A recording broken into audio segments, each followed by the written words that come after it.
YouTube, my name is Sven. Welcome to the Metal Foundry. This week's video is a bit different. This is the first time I will actually react on viewers' comments in a video instead of just typing my answers out on the comments. And I thought it would be, a different idea, more interactive. Not really, actually. Just actually different. Because in a more personal way, at least. More visual. Yeah, that's the word I was looking for. More visual, absolutely. So I've selected a couple of comments that I didn't answer to yet. And the ones I found most interesting also for other viewers to have answers to. I will read them out for you. I will also put a copy in the screen. I will give an answer to them. And in the end, I hope your questions will be answered. So, without further ado, let's dig in. Hell yeah! So, the first question I want to answer is a comment on the video of my Schecter versus my LTD. A question: which one has a thinner neck and more comfortable for shredding? Thanks a lot. So, I have both guitars here. This is the Schecter. And this is the LTD in question that I have since modded a bit. I have added new pickups, headset. I'm not really a shredder, but the neck profile of the Schecter is thinner, and because of the heel access over here, as you can see over here, I also added in B-roll. It's much easier to get to the higher frets. This is a 24 fret guitar. I rarely use 24 to 24th frets. I never go up there. I'm not really a shredder. I prefer to play rhythm and some leads, but not really, yeah. I'm more like a bluesy kind of guitar player, actually. Bluesy kind of licks, bluesy kind of solos and so on. But yeah, if I would be a shredder, I would prefer that one, the Schecter. Next question. Was a reaction to the Tone Lip Metal, a review when I was reviewing the plugin. Paquito Ragnar asked me, do you connect your guitar directly to your laptop or do you use another accessory? Indeed, I use an accessory. In this case, I use a recording interface. This is an Audient ID14 Mark II that I've connected to my MacBook over USB-C. It has a couple of inputs and outputs. The main input I used for the guitar is this one, because it uses a JFET preamp, especially for guitar recording. And I also have two headphone outputs, one for in-ears and one for normal headphones. And in the back I have a couple of mic and line inputs, two pairs of outputs. One I can go to my monitors, which are pair of Genelecs, and the other one can go to outboard equipment or to a second pair of monitors if necessary. And also have an optical input if you want to use digital in-out or ADAT connections. It's a very complete product. Connects with USB-C, so you don't need an external power supply. It's compatible with Mac and with Windows. And yeah, another alternative would be a Scarlett Focusrite or M-Audio or whatever other interfaces that you have over there. I haven't really dug into that much into detail. I just bought this one because it also has the same preamps on board as on the big Audient mixing consoles, and for ease of use and so on. The next question, the next comment is on that same video, and it says, I wish it wasn't the same amps that virtually every other plugin suite uses. I completely understand what you mean. On the other hand, it's also those amplifiers that are used by other plugin manufacturers because those amps are the most sought after, the most used, and also a benchmark. I completely understand it. In a way, if you look at the core business of the company, they were not really into the amp simulation before. What they actually did is they used a couple of, at least what I believe is, they used a couple of guitar amps that everybody else uses just as a benchmark. So, you know what, everybody uses this, we also do the same, but we add extra features to the suite that other manufacturers necessarily do not do. There's something to say for that. If you want to get different amp sims, more boutique kind of things, you could look at other manufacturers like Neural DSP or ML Soundlab for that matter, or you can also look at STL Tone Hub, which I still have to check out, by the way. So if you guys would be interested in me checking out STL Tone Hub, let me know in the comment section and I will make a video of that one as well. The next one, this is a longer one. This is on my video about how I use plugins in Reaper, and I will read it out for you as well. Man, I was a very happy Boss GT10 owner when I was playing hard rock stuff, but when I discovered metal and started liking it, I sold the Boss and turned to Reaper and VST guitar plugins. When a person looks at YouTube how great they sound, even the free ones, he has to start wondering what is wrong with my computer or audio interface because I can't even get an approximate tone like you and other presenters. Do I need an IR cap? Any loader? Does the layout and effects for tape matter? Amp VST, then IR CB or IR cap, then Amp VST. Yes, I use cards 2i2 on Windows 10. Does it matter? Well, depends on the plugin that you use. It also makes me think, I think a couple of years ago I was in your position as well. When I first started out recording my own stuff, I was still living with my parents, speaking about 15 years ago, guys. I was still using my Boss GT8 at the time. And I recorded straight into the sound card on my Windows computer with Windows XP, and I used a version of, I believe it was Audacity. No, not even Audacity, it was Cool Edit Pro that later became Adobe Audition. And also struggling with the way how the effects chain would look and so on. If you use plugins and you want to use an external IR loader, you have to think in the philosophy of an amp and a cab. If you want to use an external IR loader with, let's say, amped roots, then you basically have to think in the philosophy of having an amp head and an amp cab and a guitar cabinet, a speaker cabinet for that matter. So you choose your head, so you use the plugin as you have in amped roots. You bypass, you have to bypass the IR loader that's internally built in the software, and then you use your external IR loader to load your own IRs in. The sound that I got in that particular video was just straight out of the box. I didn't do anything, I just used the basic plugins.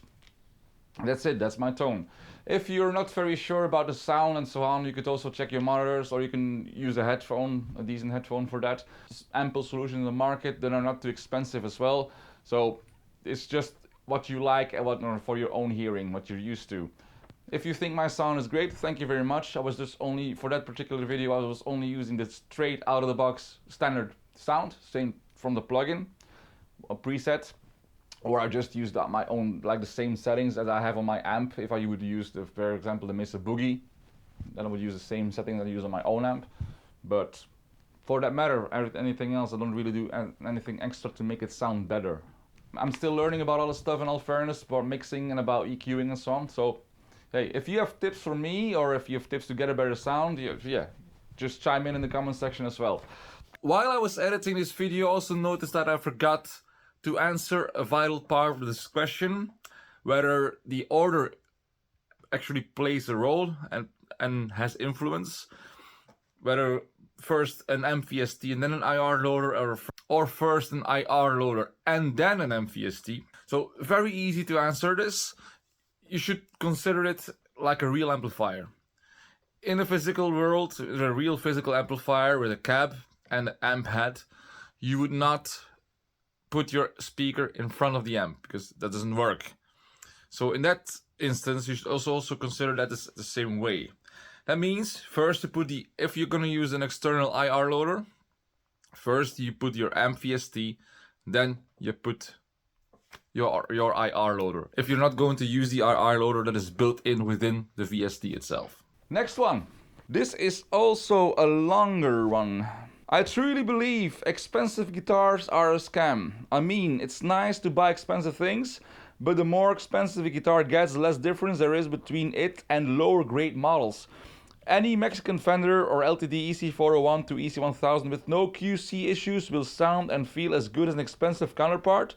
The true downfall of lower grade models is simply QC. Make sure you pick a good piece when buying and take good care of it, and you'll feel or hear no difference. The amp does the lifting, heavy lifting, anyway. Interesting observation. I can see where you are coming from. I don't necessarily believe that expensive guitars are a scam, especially with the ESPs and so on, or the Gibsons.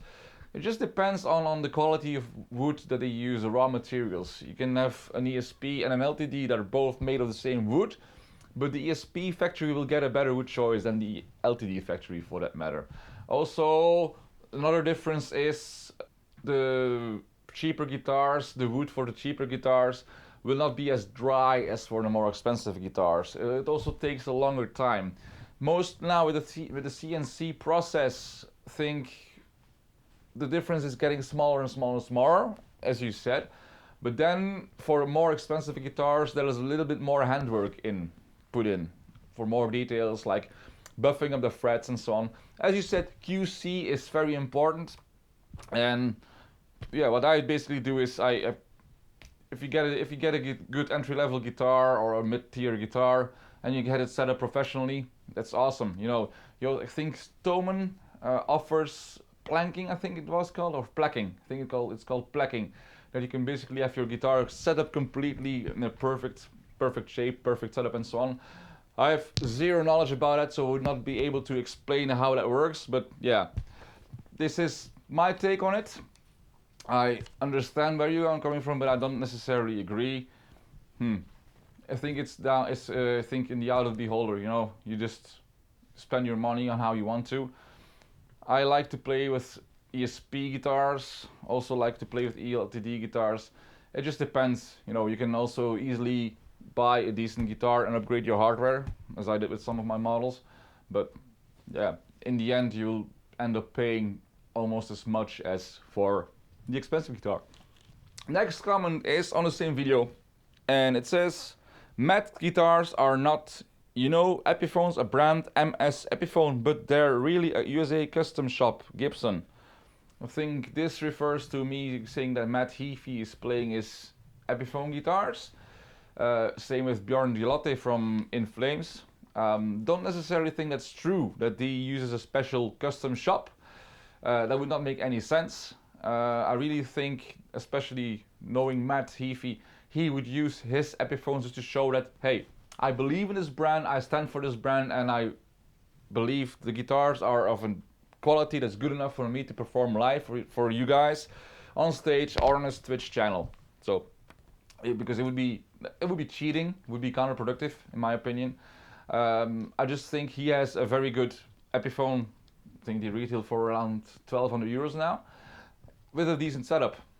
You can make any guitar sound good if it has a good setup and if the hardware is right. So that is my point of view on this one. And I also believe it all depends. You know, you don't necessarily have to play with expensive guitars. I've seen Alain Latrac playing live with I think it was with an LTD EC10 or EC50. No, the cheapest guitar you could get from the LTD lineup, but it sounded great, sounded awesome. I also seen Saki Stolis from Rotting Christ playing live with an EC401 with matte black finish, because yeah, that's the guitar that he got from his endorsement deal, for example. So when you get an endorsement, you don't necessarily have to play with your high-end guitars. When you get endorsed by ESP, for example, you start off with an LTD that you can get if you get a guitar for free, and then later on you can get a custom shop if you are high enough in the roster or good enough. I've spoken with a couple of guitar players who were endorsed by ESP. It might have changed since. I know they are quite steep in getting endorsements. You have to get at least 50,000 likes or whatever, followers. It's just, yeah, what you prefer. Another final one about my review. And this is the final one as a reaction, as a comment to my video about the Pocket Pod, if it sucks. And Philosopher 1276 says, yes, it sucks. Why reviewing stuff that has been reviewed already by other people? But hey, I've only one thing to say about it. Why not? I mean, why not? I might discover other things, or I might give my own take on it. I'm not like Ola England. I have a different approach in presenting and so on. People like my way of presenting, people like Ola's way of presenting. In the end, it doesn't really matter. If you look for a content creator that works for you, that you really like, and you follow his videos. And that being said, if you like this video, please give it a thumbs up. And if you have any questions, put them down in the comment section. If I get enough questions, I will answer them in the next video as well. And if you like the content that I'm creating on this channel and you want to help me grow my channel even further, please subscribe, click the notification bell to be notified whenever I upload a new video, which will be every single week. My name is Sven, you've been watching The Metal Foundry, and I look forward to see you in a future video. Bye!